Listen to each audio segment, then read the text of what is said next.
Once upon a time, in a city of gleaming towers and hurried lives, there lived a successful architect named Aris. He owned a penthouse overlooking the sea, drove the finest cars, and his designs were sought after across the land. Aris had a daughter named Liana, a bright-eyed girl who had known only luxury. Worried she was growing up in a bubble, unaware of the world beyond their walls, Aris devised a plan. "Liana," he said one evening, "pack a small bag. We are going on a trip to see something important." They left the city's hum behind, traveling until the paved roads turned to dirt and the skyscrapers were replaced by rolling hills. They arrived at a small, sun-drenched coastal village where the houses were simple, painted in faded blues and whites, and the air smelled of salt and jasmine. An elderly fisherman, Giannis, and his family welcomed them. "Our home is humble," Giannis said with a warm smile, "but there is always room at our table and an extra cushion by the hearth." For 3 days, Aris and Liana lived with them. They ate meals of freshly caught fish, olives, and bread baked in a communal oven. They slept on woven mats under open windows,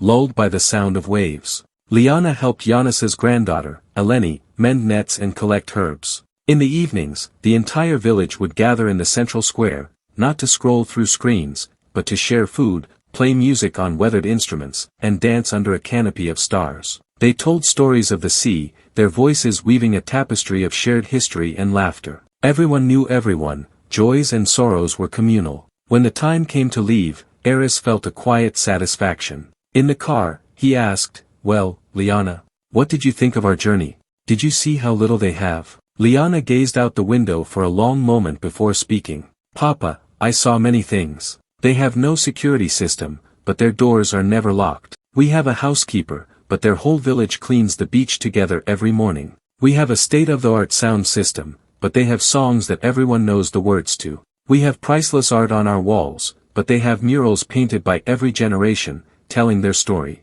She turned to her father, her eyes clear. "We have so many things that need to be insured, Papa, but they have so much that can never be lost. Thank you for showing me how much we are missing." Aris felt the world tilt on its axis. The lesson had reversed. He had intended to show his daughter poverty. Instead, she had revealed to him a profound and different kind of wealth, one not stored in banks, but in bonds. From that day, their life began to change. Aris started designing communal spaces instead of just private mansions. They began to share meals on their balcony with neighbors they had never truly met. Liana taught her friends the village songs. They learned that richness is found in the texture of shared experiences, in the safety of community, and in the freedom of having less to worry about and more to cherish. It is undeniable that material resources provide comfort and security. We need shelter, stability, and means. But a life focused solely on accumulating them is like building a magnificent palace on shifting sand, forgetting the bedrock beneath. Connection,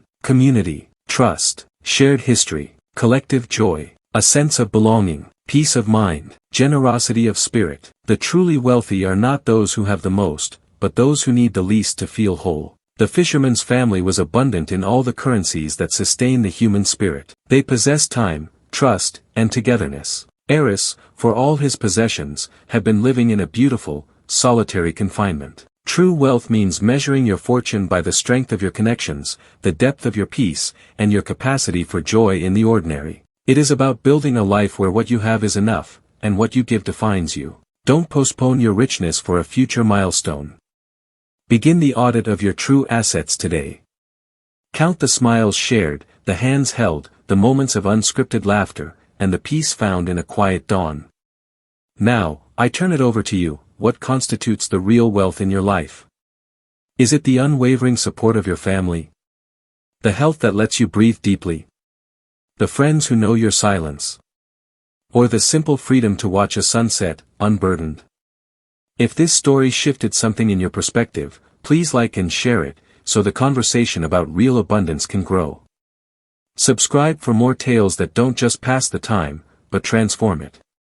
Until next time, remember, your richest moments are often waiting in the spaces between striving, in the quiet, connected, and beautifully simple parts of your life. You already possess treasures no market can value. You just have to learn where to look.